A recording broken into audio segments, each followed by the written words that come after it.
actions that are not guided by sensible data. And this, at some level, sounds like insanity. Taking the same action from point to point and expecting a different outcome. So today we're going to, dive deep into how to make smarter maintenance, energy management, and space planning decisions, amongst other operational decisions that, that come before us to make as facility managers. At the end of this short hour that you're going to be participating in this session, you should be able to understand the role of predictive analytics in modern facility management. When we manage facilities, there are a few strategies. So I'll talk about the 3 strategies and tell you how predictive maintenance strategy is the most superior, and how you can tap into it, because you need a source of data to be able to do predictive analytics. So we'll now dive into data sources and metrics relevant to that, how to apply data-driven approaches to optimize resources and asset performance. And we'll talk about real-world tools and software for implementing predictive analytics, and how to leverage data to reduce downtime, anticipate issues, and make proactive decisions. So let's dive into it. So there are, when it comes to maintenance, there are 3 key strategies. Every asset item that you manage should be assigned a strategy upfront. The era of facility managers taking on a whole building, taking on a whole portfolio of assets, and just responding to things as they come, as they happen, is long gone. That's not facility management. So one of the first things you would do as a facility manager is to understand the asset type, and then analyze to conclude or reach an agreement on what maintenance strategy to adopt for that asset type. It is based on this strategy that you have adopted that you now have the type of activities that you will perform regarding relating to that asset, okay? So you could take either of these 3. One is reactive. We also call this run to failure, emergency, corrective, all kinds of names we give it. The whole idea of this first strategy is that you adopt a no action until a fault appears, right? So no action until a fault appears approach. What this means is that when doing reactive or run to failure, you create only a budget for fixing things for that asset. And so we don't recommend that you have the same strategy for all of your property portfolio line items. Every asset, your air conditioner, by their type, should have their own strategy. Your server should have its own strategy. Your furniture should have its own strategy. Your floors, windows, doors, roof, building company should have their own strategy. You have to have a strategy for each one. So anyone you decide to adopt a reactive or run to failure strategy for, it means that you will not do anything. So take my office desk, or my laptop, or my large screen in my office or in my training center. I can decide that these ones, I will run them to failure. I will not do anything repeated on them by way of maintenance. I'll just operate them and use them to get what I want until something comes up. So a sound buzzing in my ear, too much vibration, too much noise, some creaking sound, something shaky, something loose and coming off hands. Those are the things I'll just keep looking out for. So I'll use them and keep observing them. That's run to failure. But I already have funds set aside just in case they fail. So I don't have to go cap in hand. My budget already is there to secure me on that. But that's not the topic of today's conversation. The second strategy is what we call the preventive maintenance strategy. This is the one where you carry out specific tasks at specific intervals. It doesn't matter whether the equipment is functioning well or not. You don't have to observe much in terms of its condition. You just do what you need to do as prescribed most of the time by operating manuals from manufacturers, and sometimes by industry practices, historical experiences will come up with things that we must do on a regular basis. That again, preventive maintenance strategy, not what we're discussing today. That's a topic for another day. But then the third strategy for managing maintenance is called predictive maintenance, or we also call this condition-based monitoring, right?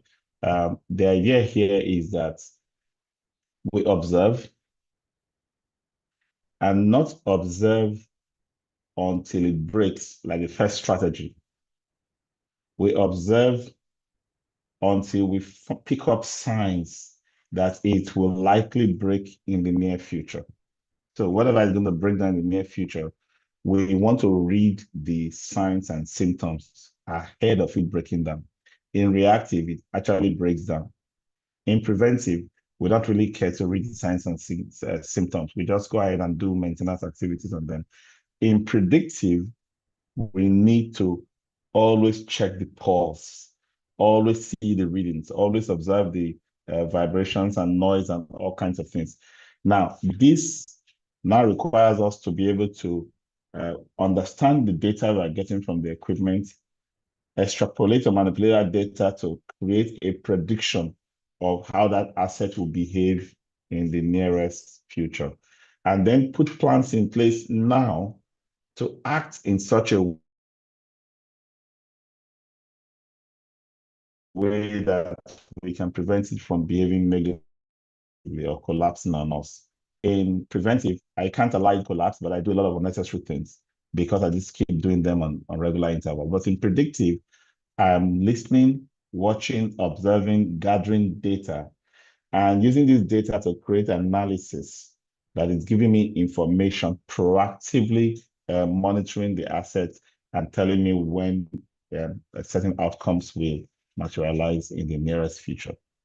So that's the use of analytics, historical and real-time data to forecast future trends and events. That's what I'm trying to do with predictive analytics. And why is this key? This is the basis for which I can implement predictive maintenance. I must have, gadgets, sensors, monitors, CCTVs, all types of items that help me gather information that can be used to predict what is going to happen. So I need to be able to anticipate equipment failure, energy spikes, space needs, and so on and so forth.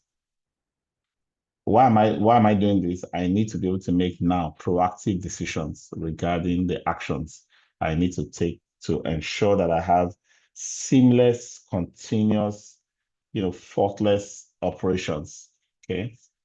So I can plan and budget properly. I can identify everything that I need to do, and I don't have to do things on an ongoing basis as far as I have my pulse on this equipment through the sensors and data gathering tools that I have in my disposal. Okay. So typically, before we started talking FM strategies, most FMs all over the world, they're busy doing purely reactive approach to maintenance. It was the FM comes in, observe all its equipment, sits down and wait for somebody to observe something that has gone wrong. Maybe it's technicians or users come and complain of something and then take certain actions to ensure that it is fixed. That is reactive.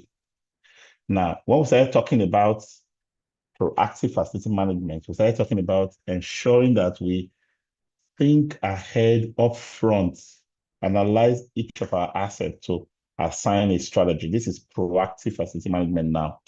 Proactive facility management means that we deliberately assign a strategy, even when the strategy is a reactive strategy. So hear this clearly. Assigning a reactive strategy or reactive maintenance strategy to an asset does not mean that I'm being reactive when it comes to managing that asset. Because I have assigned a reactive strategy ahead as part of my management system, that is a proactive measure, because that proactive measure means that I can account for the behavior of that equipment. I can create a budget, be able to support that equipment when it does break down.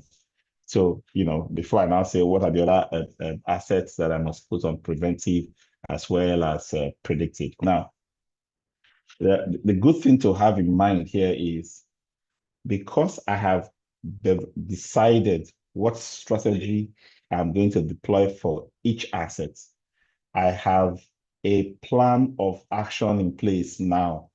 I have step-by-step activities I will take, things I will not do to ensure that I put the assets continuously operational, right? So I've taken proactive measures. I am now gathering data. I mean, for whichever of the strategy I deploy, I need to work with data. It's not only in the predictive maintenance strategy that I need data. For example, if I have 100 chairs in a conference event center, I need to have data on how many chairs have been breaking down, how long it takes from purchase to break down, or how many events do I hold before a certain percentage of chairs begin to break down. What are the common faults with my chairs? How many of them exhibit those faults over period of time use of those furniture? That data alone can help me create the budget for the next 3 to 5 years for furniture maintenance. Just that data will help me to not have a budget that I end up in the year not spending, or a budget that I have, insufficient amount for. You know how it is when you ask for management to approve a certain budget. You've gotten approval only for you to come back and say it's not enough, or for them to get to the end of the year while doing budget reconciliation, realize that you didn't spend the money. You look incompetent. But you cannot predict how much you will need without having historical data on what has happened with those assets in the past. Another nice reason, or a good reason why you must do this proactive FM, decision-backed FM operations is when something is about to break down, when there's going to be a likely loss, you can tell, because you are monitoring the data of mean time between failures in the past, for example, age analysis of your assets, combining that with your experience on how those assets fail, utilization of assets and spaces, how utilization results in a certain number of fault calls. Take, for example, you have an event center, again, an example, and you have maybe the last 5 events, you were 40%, you had 40% occupancy. But 3 events before that, you had 90% occupancy of your hall. Now, if you chart that occupancy levels across 5 or 6 events you've had in that hall over the last maybe 1 month or 2 months, and you chart it against the number of fault calls that comes to you during or after each of these events, you might be able to create a correlation between how many faults you have to deal with when the capacity is 40%, 50% utilized, or when it is 90%, 100% utilized, or even overloaded during an event. So when you have your next event coming up, you use the data of the things that have happened in the past to analyze and say, okay, so this is going to be another big event. These are the kind of data we've gotten from the complaints of fault calls that have come in the past. This is what we anticipate is going to happen in this one we are planning for. So let's analyze the faults we've had. Let's see how we can prevent these fault calls from increasing to this number, because if we do nothing, we can anticipate that this is going to happen, right? So what are the likely issues? You go back to the data of what has been called as faults. You check on how it has been resolved, how they have been resolved. You go back and do your inspections and use those data to extrapolate and say, if we do A, B, C, we might be able to reduce this, projected anticipated fault calls or errors or issues from this number to this number that is lower because we have done this and that effort. We've reinforced the chairs, for example. We have serviced the air conditioners. We've removed debris from these areas. We have all kinds of things can now be done proactively, because what you don't want is that the faults, the errors, the mistakes of the past to be replicated into your future activities. You must have a sense of how the numbers have played out in the past, in the recent past, and you can extrapolate from there what's going to happen in the nearest future, and then you can begin to work towards that. So everything from occupancy to the age of the equipment to seasonal data like rainfall, average temperatures, data around number of visitors, people sitting in the building, energy consumed during the period, complaints raised during the period, types of complaints, service level agreements implemented, how your team was compliant with the various specifications in your service levels, and so on and so forth. Those now are data that you can use to make different types of proactive decisions. So if you come to me as an FM and you come up with a complaint that I have noticed before, it's happening again, what comes to my mind is that you are not proactive. It tells me that you are not serious about your job. You don't want to take this seriously. Because if you do, the root cause analysis of the last error, the last fault, should be enough for you to not just come to me that something has happened, come to me before it happens to say, I anticipate that this might happen based on, right? Give me data, give me numbers. In fact, if you tell me things that do not express numbers or data, I see you as very, very responsible. It's embarrassing to have FMs using I feel, I think, this price was too high, I want something lower. I mean, and with all that report, no numbers showing up anywhere, no numbers showing up anywhere. Sometimes it's even so embarrassing that someone does not know the difference between the metrics. Take energy consumption.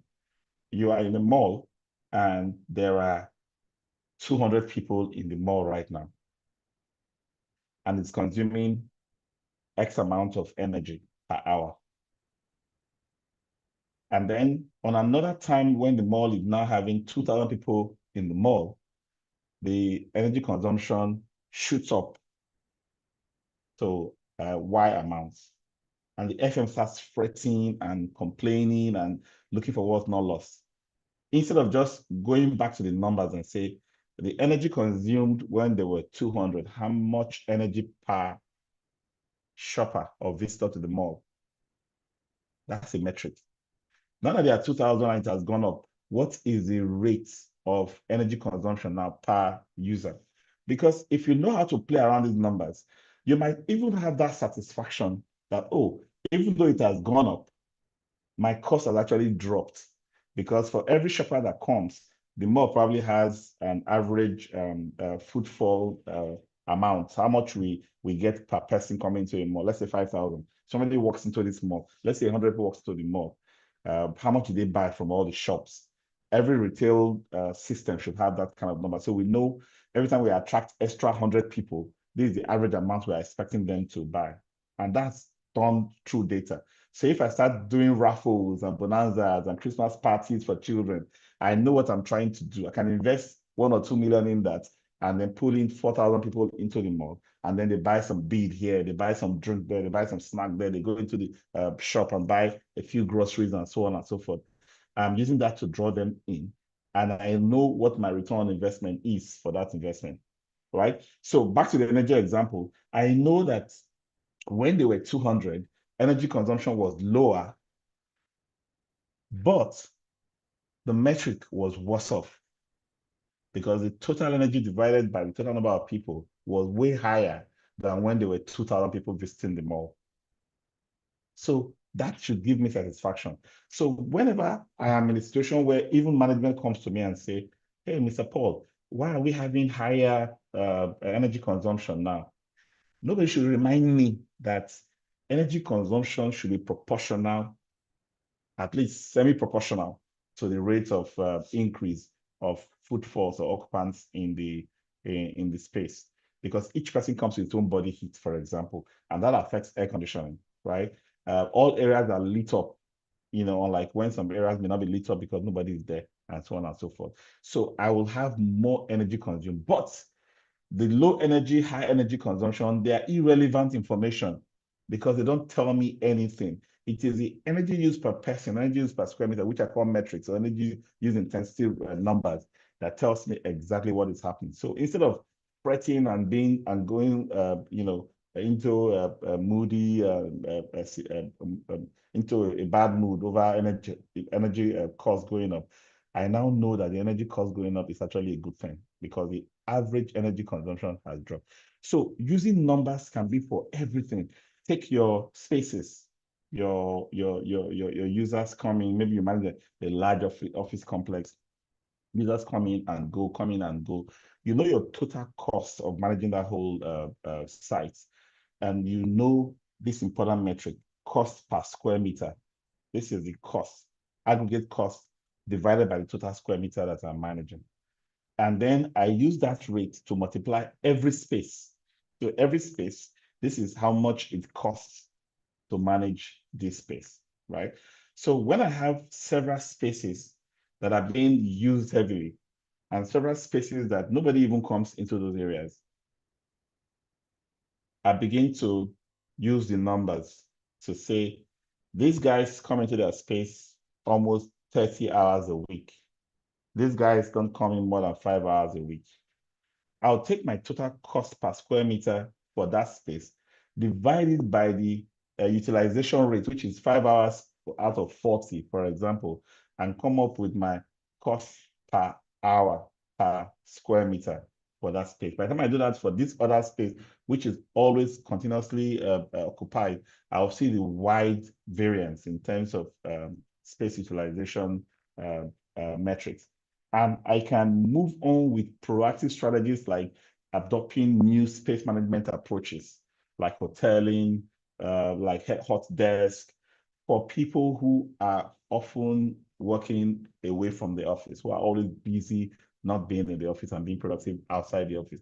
Why do I need to tie down so much resources when utilization is that high? So if tomorrow I have more people that I need to sit in spaces, instead of looking for a new rent, this data alone can help me tell management to see we can move 3 floors, for example, into a single floor, and then create a hot desk or a hoteling approach where they book to use the seats when they want to be in the office. And then we have 2 floors that are free to accommodate more people instead of looking for more spaces.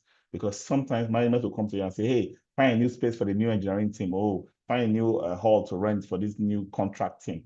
But if you can be smart enough to use numbers and data from what you're already managing, you can easily say, oh, don't spend that money. Oh, that 100 million is not going to be well spent creating a new space. We have the space right here. And these are my numbers to prove to you that utilization in this area and this area and this area requires us to change strategy about how to allocate spaces.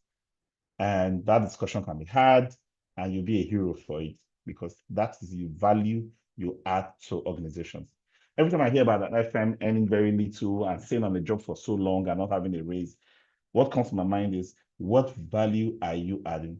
Can people at the top see you and think, okay, so this person saved us 100 million last year, and 2 years ago, because of his analysis and decisions, that proactive ideas he took, he implemented, we save around that 200 million. This guy should be earning less than $1 million a month, which is still a kill. If they are thinking of who to fire, they're not considering you at all, because the way you think, the way you bring out, numbers from the operations helps them save money, helps them improve productivity, increase safety, and all that. So FMs need to start thinking of numbers differently. But here, we need to also talk about certain technologies. I had to spend a lot of time on the ones that you can do just by observation with minimal technology. just by taking records, and so on and so forth.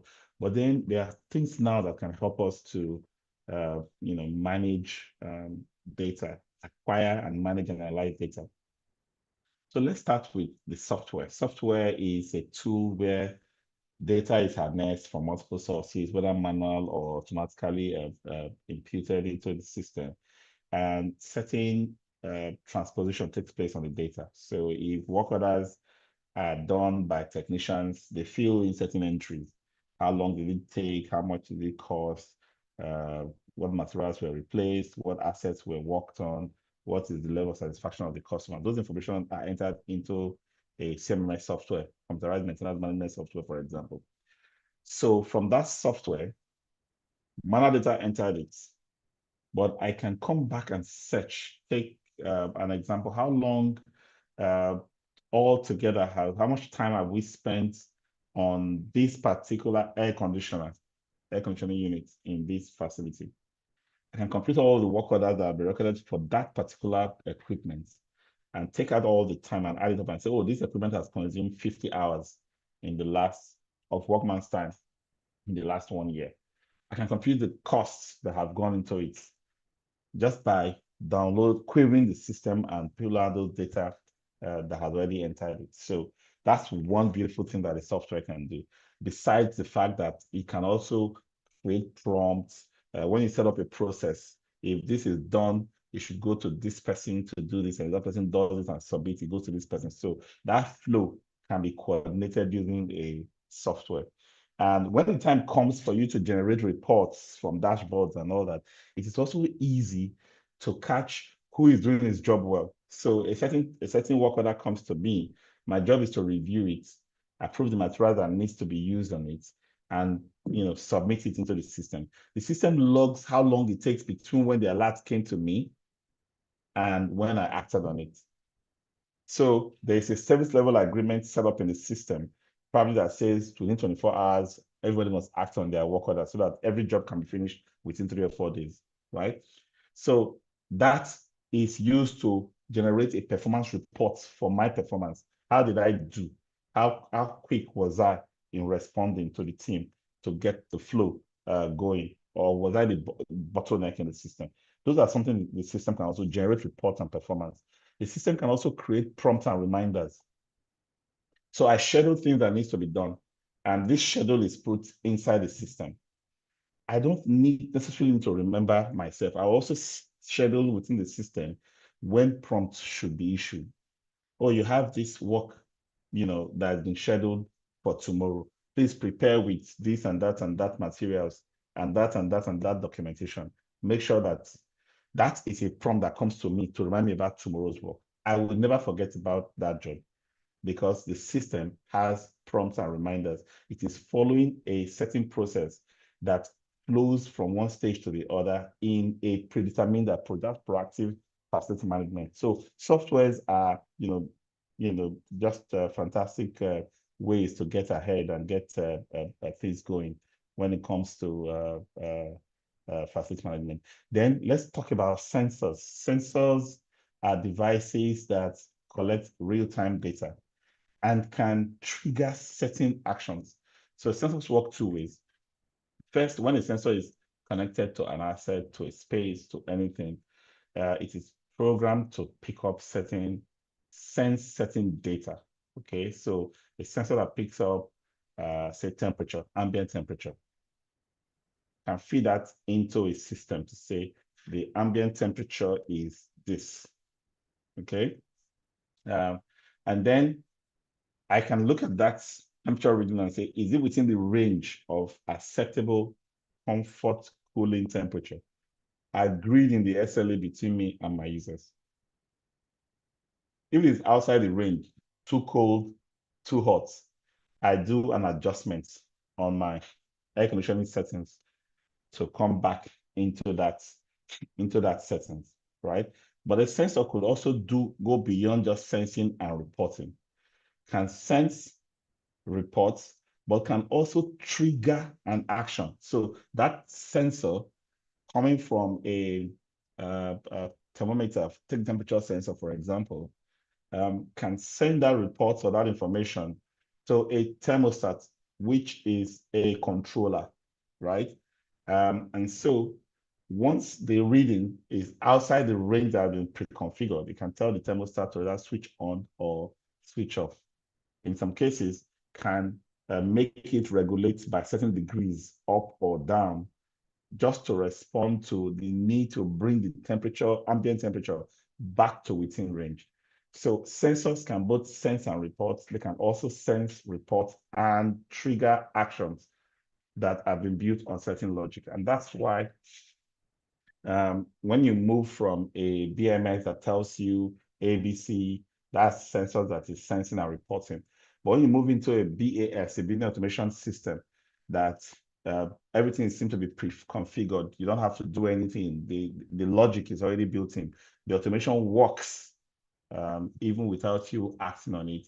It becomes a smart system. So sensors handle all of that. So instead of you not having to manually control switching off, dialing up or down, the automations now take over and act in that area. So these tools, as they are working, they're also generating predictive analytics data. For example, how long was the air conditioning on when the ambient temperature, the outside temperature was this? How long did the AC compressor run with that temperature and so number of people in the building, right? So see, a complex web of data can now be used to make decisions. For example, you can project or anticipate how much energy you will spend cooling a space relative to how much the weather, how hot or cold the weather outside is, and how many people are inside your building. So these are things that would probably just, it's not magic, it's all based on numbers. But if you have the right systems, you can get these numbers right and you can take action. Take your energy consumption. We used to have meters that you just install a meter in your facility, and it's a meter that measures everything in your building. That's one. Just the same way the public supply come to the discos come to read your meter or come and give you a bill and so on and so forth. Just one point. But now with all of these sensors, with smart breakers and fuses, all connected to GSM SIM cards or connected to your Wi-Fi, you can have data from every point. Every TV, every laptop, every fridge, printer, every air conditioning unit, you can have data on how each one is consuming energy. You can tell how that energy is being used over time. And because you have other sensors that captures occupancy, that captures ambient temperatures outside, you can map and plot and create correlations, which are things that can be done within the system. So now we now have AI models or agents that can be programmed into these data storages to create different analyses and extrapolate the data and give you smart decisions. For example, you want to know how much of the amount you loaded on your meter was used for the fridge, was used by the air conditioner, was used by the lights, was used by what time did they use more, and what other conditions like occupancy or ambient temperature outside necessitated the use of those kind of energy consumption, and so on and so forth. There's so much you can do with this because data is everything. Your smart moves, your strategic efforts, all are tied to being able to use data smartly. And then there will be patterns in equipment behavior. Historical performance data needs to be analyzed to detect usage trends and wear cycles. Some of us only just know that an equipment has been in this facility for so many years or so many months, but we don't seem to have data on how the equipment is being used, what is being used for, when it's being used, because you probably just you won't be able to tell what is leading to its breakdown or what's leading to the cost you are spending on it if you don't have more detailed information on the historical performance data. So when warning signs, are coming up, you're not picking them, you're not spotting them. You can predict failures before they occur. That's what we're just talking about here. I don't need to wait until something fails. Once I wanted to print a set of training manuals, and I just felt, the printers are all working fine, everything is good in the office. Please print this, 20 copies of this document. And that's when I realized that, this problem I've occurred after I printed the first 2 or 3. That problem I've occurred before. These are things that can be predicted. Every time you load it, it has a certain number of pages it can print. If you have a record of how many pages are printed so far, you know how many more pages you to expect from it. If you have a record of how often it breaks down for you to fix certain parts in it in the past, you can tell that, this thing will break down before we finish this job, and we might need to have a congestion plan in place. The whole idea here is use numbers to make smart decisions, to guide management to reduce the costs that we spend on the things we spend money on in our operations and maintenance. We can reduce unplanned downtime and extend asset life. This is a no-brainer. Operating maintenance prevents unexpected failures by addressing issues early.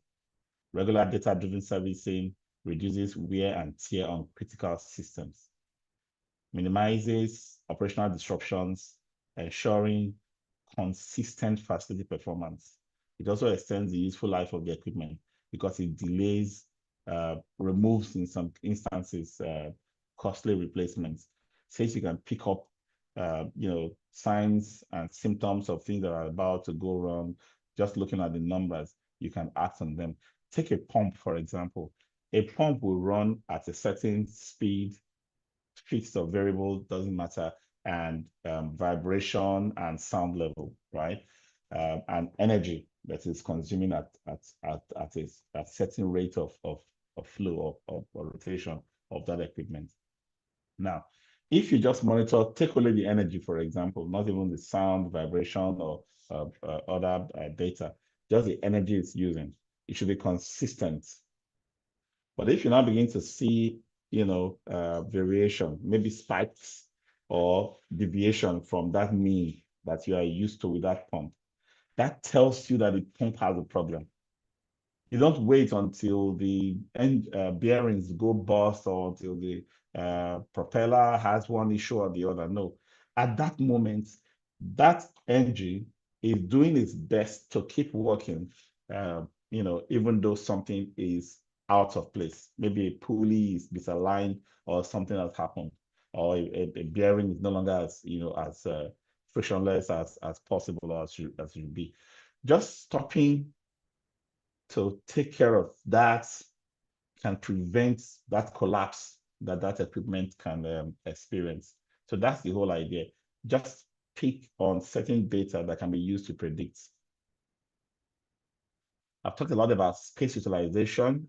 Most of us manage facilities that the cost per square meter is pretty high, across Lagos, and you don't want to be wasting space as part of your facility management. You must use data to predict how spaces are being used and your need for spaces. You can use historical data to see the growth trajectory of your organization over the years, so you can predict and anticipate future requirements for space that you can prepare for even without being asked. And then use AI and machine learning to analyze data continuously and detect anomalies.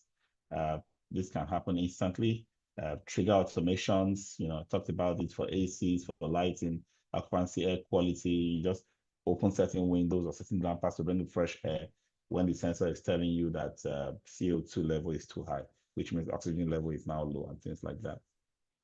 And then, of course, you can set up alerts for issues, real-time issues, not when it has happened. System has stopped and frozen before you now say, what's going on? Let's go and check. No. Data can give you that information. Why things are working, use data to understand how they are working and when they are likely to stop working based on the analysis that we're doing of the data we are getting from them. So talking specifically about air conditioning, there are several components in an air conditioning system, but the most expensive, the most energy draining component in an air conditioning system is the compressor. In fact, all refrigeration systems, the compressor is the one that does, 80% of the job of that unit, right? And its job is to continue to cool the gas and run it through the system, the compressed gas through the system of highly conductive piping that becomes very, very cool or cold, that when air or water that is warm or room temperature goes through them, it takes some of that heat into itself and releases cooling into that system, right? So that's how they work. And they keep working until the space has achieved saturation based on the set point programmed on the thermostat. So the compressor keeps working until that point. When it gets to that point, once that threshold has been reached, it knocks off. So the fan, which does only about 20% of the work, just keeps circulating the air that has been in that atmosphere, taking out the moisture and so on and so forth. The longer the compressor rests, the longer your equipment will last, the less energy you will spend, right? So that cycle of compressor came on and then it went off and then it came on and then it went off continuously. That period when it is resting, you are saving 8% of your energy and you are also prolonging the life of your equipment. Now, it is not possible to go into that equipment and look for, how to figure out how that compressor is starting or going off, right? But if you monitor the energy that that system is using, smart breaker, a fuse, a meter, data logs with current transformers connected to that line that fits that transformer, that's compressor or air conditioning unit. You can tell when the compressor is resting by that low point in the energy consumption. And when it peaks again, you can see that the energy consumption has gone up again and it keeps running until it drops, right? So it's from energy. You can predict, you can analyze, you can understand everything what's going on in there. And then when you set up controls that are connected to the sensors that senses ambient temperatures and occupancy, for example, within the space, that information feeds to the air conditioning system to adjust its thermostat so that the compressor can go off and the fans can keep working. So by and large, you are managing the utilization of your equipment and synchronizing that with the real usage that you desire. Same thing with elevators. And if you set up a system for let's take maintenance for elevators, generators, air conditioners, we'll typically say all of them are due for maintenance at this time. But we set up a system that automatically picks one or the other to come on. Take what your synchronizing panel does for your air conditioner, for your generators. It picks one or the other depending on the load, right, that is available, that it needs to feed. Now, so there should therefore be a way of measuring which one has done so many hours that needs to be serviced and not all of them at the same time. For generators, it's easy. Most of us just go check the counter and, oh, this one has run extra 300 hours, it's due for servicing. So we can do this one servicing and then the next ones are not due. We know that. But for elevators and air conditioning system, we basically just have time-based. But they all have motors, they have compressors, they have things that are moving parts. So energy data, energy analysis will help us pick that up because they may not have certain meters that we can use to count how many times, I mean, not to our display, how many times the elevator has given rides to people in that building.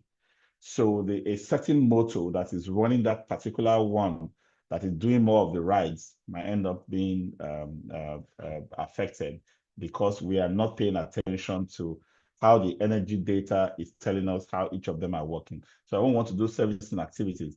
We know which ones to prioritize based on how much work they have done. And then as facility managers, we spend money all the time, right? And most of the time we just spend the money because it's time to spend the money. When there's money at wash in our organization, management don't really care. They just give you the money to spend. But when there are down times in the economy and we are looking for ways to cut costs and squeeze, the first place they come to is FM. After dealing with HR first, firing some people who are redundant in the organization, who are not adding value, who are not strategic in how they do their job, they just first ask them to go to save that money first before they will now come to FM. That's the second largest spender in the organization in terms of the overheads of the organization. Let's look at how we're going to cut this down, right? So they begin to ask contracts and cut and cut and cut and cut.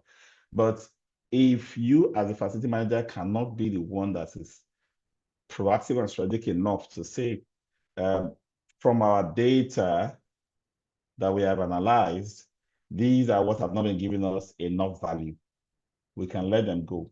We need to manage these ones this way and that way. You will end up succumbing to pressure to knock things off too quickly and end up being the one that is not being productive or professional. Because if your services begin to collapse after you have killed contracts and services because you want to cut costs, it is you that ends up failing.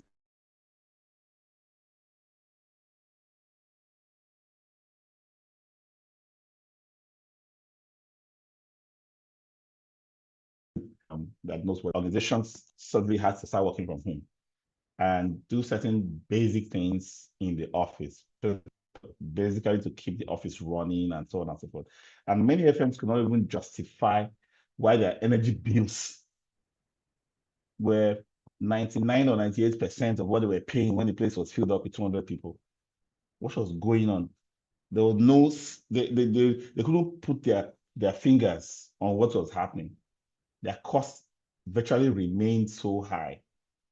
And when these questions were asked, it became a big challenge for FM. Many people lost their jobs because they could not immediately create a data that simulates what are those things that we need to do that are statutory, that are the baseline. So this is what happens when we are have full occupancy. We spend so and so in energy, so many kilowatts hours, and so on and so forth. Now, in that number, out of that number, you have a certain number that is not based on occupancy. It's based on things that must be. So take that off. And then this is the one that can move based on occupancy.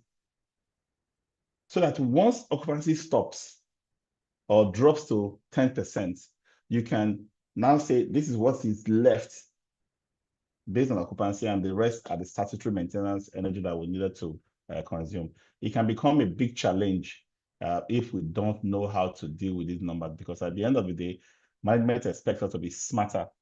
Management expects us to give them advice. If we're not giving them advice, they will take actions that would affect us and eventually knock us off, and we will be worse off for it. On the final note, I'll just say, if you've not yet been having any data from your facility, start small.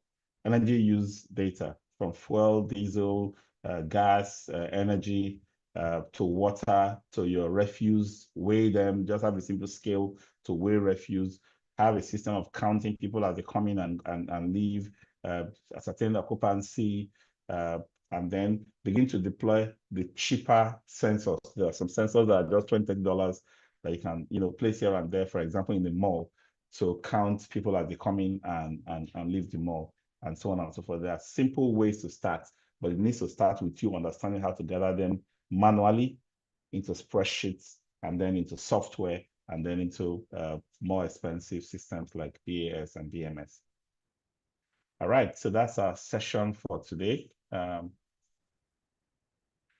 Thank you for being here. Look forward to another time with you next week.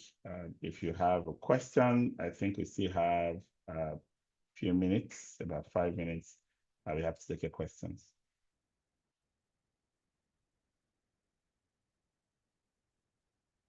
And if you are in the Max-Migold FM platform on WhatsApp or Telegram or any of our pages on social media, please put your questions there. We'll be happy to respond to you anywhere you put your questions. We always drop our links to join our There's pages. a question by S. Mota. Okay.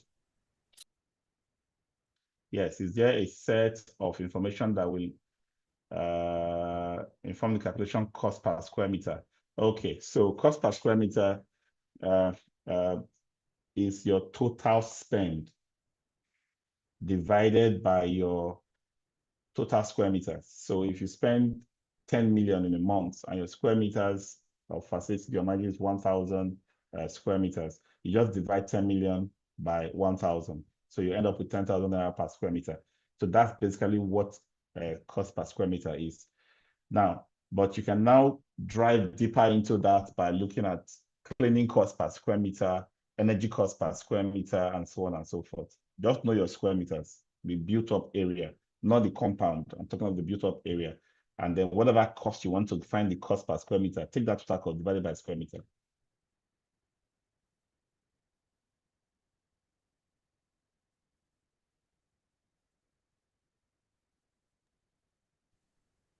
Do we have detailed information required inform FM KPIs? I don't really understand that question. If you can explain it better.